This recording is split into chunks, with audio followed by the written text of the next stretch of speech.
Okay. Wir sind da. Tschüss. Guten Abend.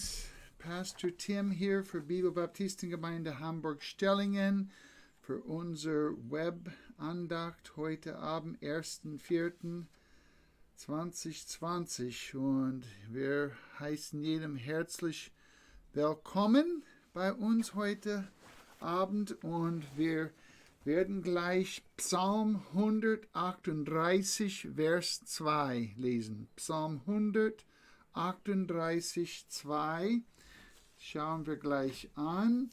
Wir werden, bevor wir das tun, werden wir zusammen beten. Gratulieren möchten wir. Tanja Hirs hat am 31.03. Geburtstag. Gestern hat Tanja Geburtstag. Heute hat Elisabeth Müller Geburtstag.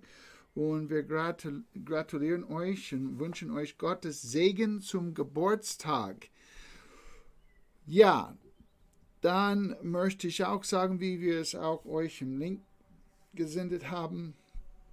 Vicky Ebo hat unsere Gebetsliste für diese Woche. Wenn du eine Gebetsliste nicht bekommen hast, sie hat das an vielen geschickt, aber wenn du die Gebetsliste nicht bekommen hast, kannst du dich an Vicky Ebo wenden und sie kann das dir zuschicken per Mail oder WhatsApp oder Messenger oder sonst wie. Okay, dann könnt ihr auch zu Hause gemeinsam, auch alleine, also für die verschiedenen Gebetsanliegen Fürbitte tun. Lasst uns zusammen beten, bevor wir Gottes Wort heute Abend betrachten. Wir neigen uns. Danke, lieber himmlischer Vater, für dein kostbares, ewiges Wort. Bitte lehre uns aus deinem Wort heute Abend das, was du für uns hast. So jemand unter uns ist heute Abend ohne Christus, möge sie oder er heute Abend zum lebendigen Glauben kommen. Danke für 4 Leute, die in den letzten Tagen zum lebendigen Glauben gekommen sind, wovon wir gehört haben. Wir freuen uns darüber. Schenkt, dass noch andere zu Jesus finden in dieser Zeit. In Christus Namen beten wir. Amen. Ja, Psalm 138, 2, also Psalm 138, Vers 2, da lesen wir, wo König David sagt: Ich will anbeten zu deinem heiligen Tempel gewandt und deinem Namen danken deiner Gnade und Treue willen. Denn du hast dein Wort groß gemacht über all deinen Ruhm hinaus. Du hast dein Wort groß gemacht über all deinen Ruhm hinaus. Also das ist Davids Wort, Davids Zeugnis, von nämlich was Gott getan hat in Bezug auf sein ewiges, unfehlbares, geschriebenes Wort. Und David wusste genau, wie wichtig der Name Gottes ist, sein Ruhm, sein Ruf unter den Menschen, dass wir seinen Namen nicht lästern sollten, dass wir ihn hoch ehren sollten, dass wir ihn anbeten sollten. Und weil er heilig, heilig, heilig ist, der dreieinige Vater, Sohn, Heiliger Geist, dreieinige, heiliger, heiliger, heiliger Gott, sein Ruhm, sein Ruf, sein Namen sollten wir hoch loben und preisen. Doch, sagt David hier, du hast dein Wort groß gemacht über all deinen Ruhm hinaus. Ja, hier in diesem Bibelvers siehst du, wie viel Wert den der Herr auf sein geschriebenes ewiges Wort stellt. Sein Wort ist wichtig, stellt er sogar über seinen Ruf, seinen Ruhm, seinen Namen. Dementsprechend möchten wir dann 2 weitere Punkte in Bezug auf Gottes Wort betrachten. Erstmals also dein Verhalten Gottes Wort gegenüber.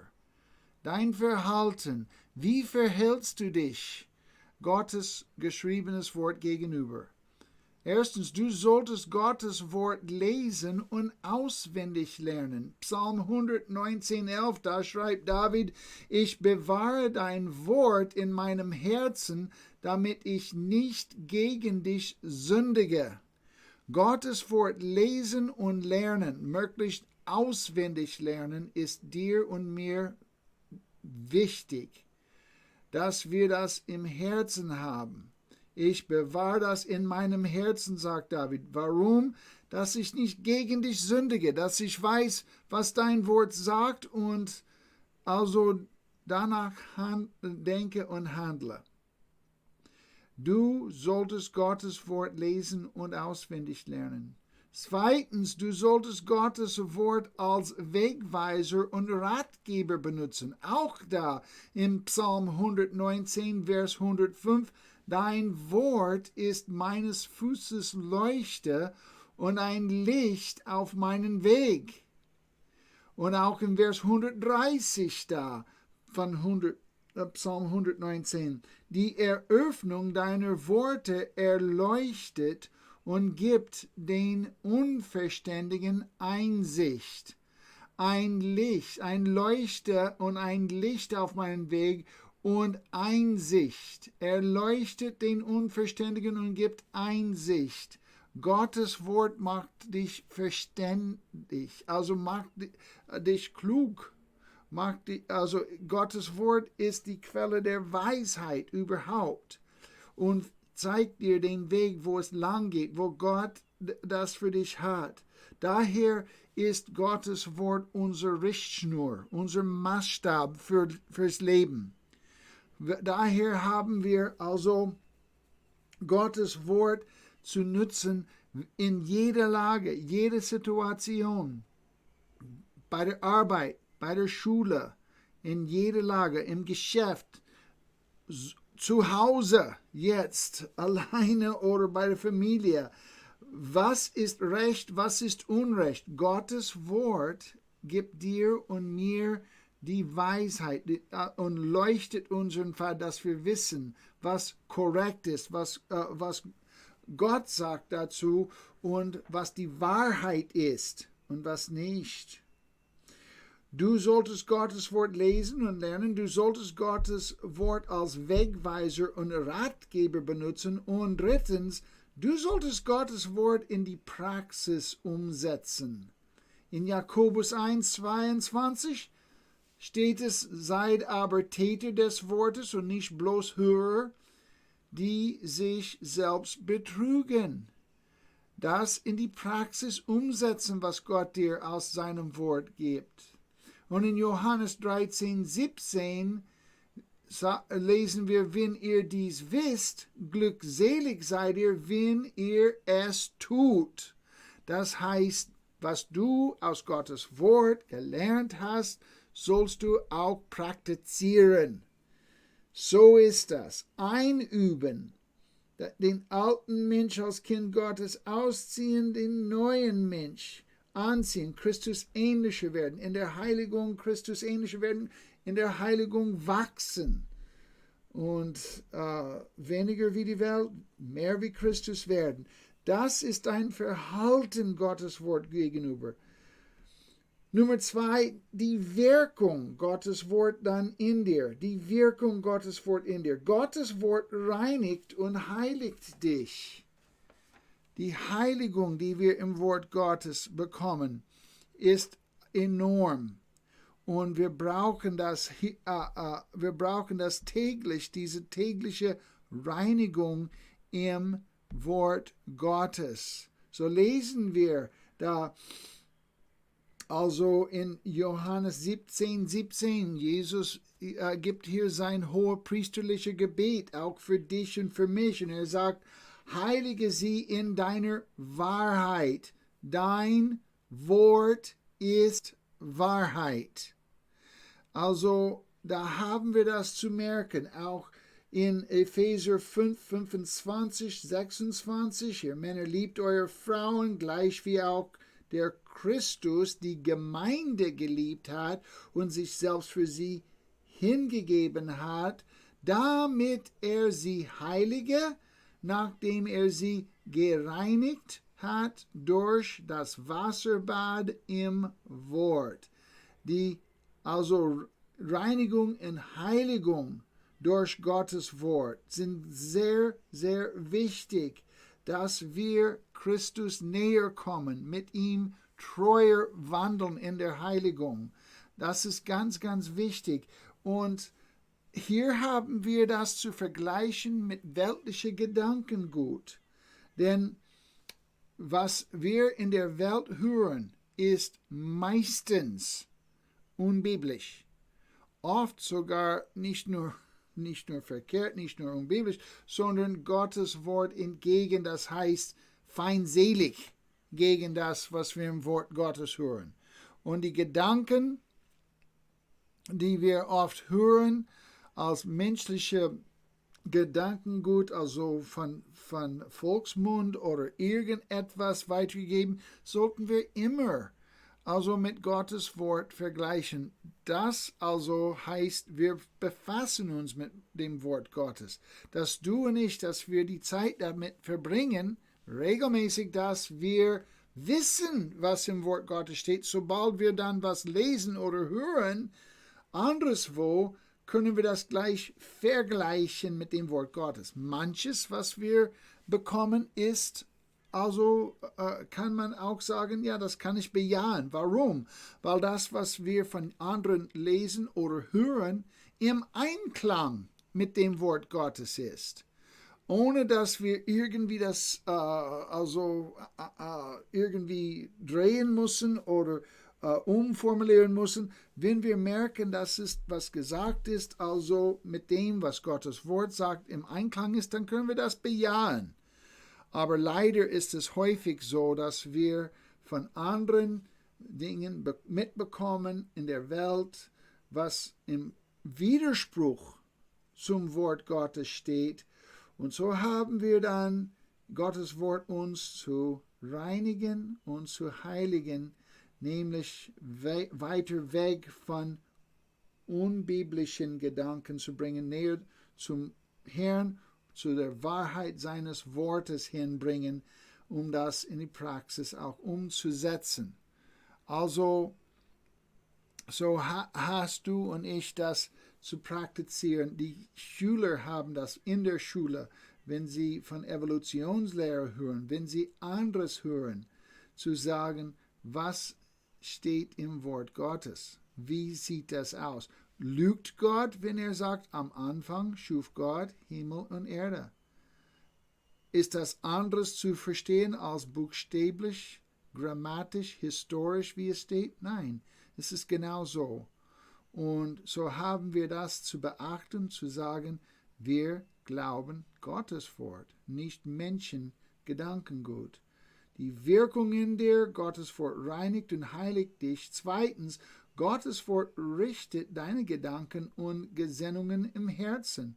In Hebräer 4,12 weißt du schon, es steht da, denn das Wort Gottes ist lebendig und wirksam, schärfer als jedes zweischneidige Schwert, und es dringt durch, bis es scheidet sowohl Seele als auch Geist, sowohl Mark als auch Bein, und ist ein Richter der Gedanken und Gesinnungen des Herzens. Das könnte passen zu der Reinigung und Heiligung, was wir eben erwähnt haben, aber nämlich, was du vorhast, was du als richtig hältst, was du also im Sinn hast, jemandem zu sagen oder selber zu tun, dass Gottes Wort, die Zeit mit Gottes Wort, kann dich also richten. Das heißt, auf den richtigen Weg wiederbringen. Dass wenn du und ich, wenn wir meinen, ja, dies oder jenes sollte ich jemand sagen, dies oder jenes sollte ich tun, dann lesen wir Gottes Wort, dann verbringen wir Zeit mit ihm in seinem Wort im Gebet, und da kann er uns das verfeinern, mindestens, vielleicht sogar ganz korrigieren. Vielleicht, was wir vorhaben zu sagen oder tun, ist falsch oder ganz falsch, also teils falsch oder ganz falsch. Und Gott kann uns ganz sanft, ganz liebevoll durch dass der Heilige Geist, der durch sein Wort zu uns spricht, das also auf den richtigen Weg bringen und zu sehen, dein oder mein Vorhaben ist verkehrt, ist nicht biblisch. Und so können wir sagen, okay, Herr, dann werde ich das nicht sagen, dann werde ich das nicht tun, was ich eben vorhatte. Oder nachhinein, wenn wir das schon gesagt oder getan haben, dass wir sagen, Herr, vergib mir, dass ich das gesagt oder getan habe. Dein Wort korrigiert mich. Aber lieber im Voraus, bevor wir das tun, dass wir also bei ihm nah bleiben und er unser Denken sowie auch unser Reden und Handeln richtet, also korrigiert und hoffentlich im Voraus, nicht nachhinein. Und dann noch ein Punkt. Die Wirkung Gottes Wort in dir und mir zu reinigen, zu heiligen, zu richten und korrigieren, ist auch nämlich Gottes Wort erfreut dich im Herzen. Erfreut dich. Du sollst Freude am Wort Gottes haben. Es ist gut. Psalm 119, 24. Ja, deine Zeugnisse sind meine Freude. Sie sind meine Ratgeber. Und auch in Psalm 37, 3 und 4, vertraue auf den Herrn und tu Gutes, wohne im Land und übe Treue und habe deine Lust am Herrn. So wird er dir geben, was dein Herz begehrt. Ist das zu heißen, ich wünsche mir ein neues, teures Auto, er wird mir das geben? Nein, das wirst du im Herrn bekommen. Denn deine Freude, deine Lust am Herrn, er wird dein Herz erfüllen mit Freude. Natürlich kann er dir ein Auto geben, ein tolles Auto oder was weiß ich. Das war nur ein Beispiel. Aber wenn wir unsere Lust am Herrn haben und an sein Wort, an Gemeinschaft mit ihm, dann haben wir genug darin, dass der Herr die Gemeinschaft mit uns pflegt und die Verheißungen, die wir da finden, dass er uns so sehr liebt, er lässt uns nie allein, er schützt und versorgt uns, er trägt uns und er nimmt uns eines Tages in den Himmel und noch so viel mehr, was wir aus seinem Wort als wunderbare Schätze, Juwelen, kann man die auch bezeichnen, also diese edle Juwelen aus Gottes Wort, die wir rausholen können, wenn wir die Zeit dafür nehmen, das erfreut unser Herzen. Das erfreut dein Herzen und mein Herzen, wenn wir unsere Lust am Wort Gottes haben und Lust im Gebetsgemeinschaft mit ihm, auch da die Gemeinschaft zu pflegen, so erfreut er dein Herz und mein Herz. Ja, du hast dein Wort groß gemacht über all deinen Ruhm hinaus. Wir sollten nicht leichtfertig mit dem Wort Gottes umgehen und sagen, ja, das ist nur die Bibel. Wie die Ungläubigen, wie die Welt das sagt, ja, das ist von Menschen geschrieben, das ist überholt, das ist voller Fehler. Nein, das sind menschliche Aussagen. Unsere Aussage soll sein, Gottes Wort ist Wahrheit. Und er hat sein geschriebenes Wort so groß gemacht, sogar über all seinen eigenen Ruhm hinaus. So wichtig. Und das heißt auch ein Garantie, dass er sein Wort hält. Die Verheißungen hält er und er wird uns nie verlassen. Er wird jede Verheißung, für die bestimmt sind, halten und da können wir uns darauf verlassen. Ich hoffe, dass das dir ein Segen ist, eine Hilfe ist, weiter im Wort Gottes und im Gebet die Freude mit ihm in Gemeinschaft mit dem Herrn täglich zu pflegen. Und bete für Bibel-Baptisten Gemeinde, für einander. Unterstütze die Gemeinde durch dein Gebet, auch durch Geben. Also das ist auch Not, dass die Gemeinde euer Geben weiterhin bekommt, die Pflichten zu begleichen und so weiter. Wir freuen uns, dass ihr das tut. Und freue dich in Gemeinschaft mit dem Herrn heute und morgen und weiterhin. Wir wünschen euch Gottes Segen in dem Herrn befohlen.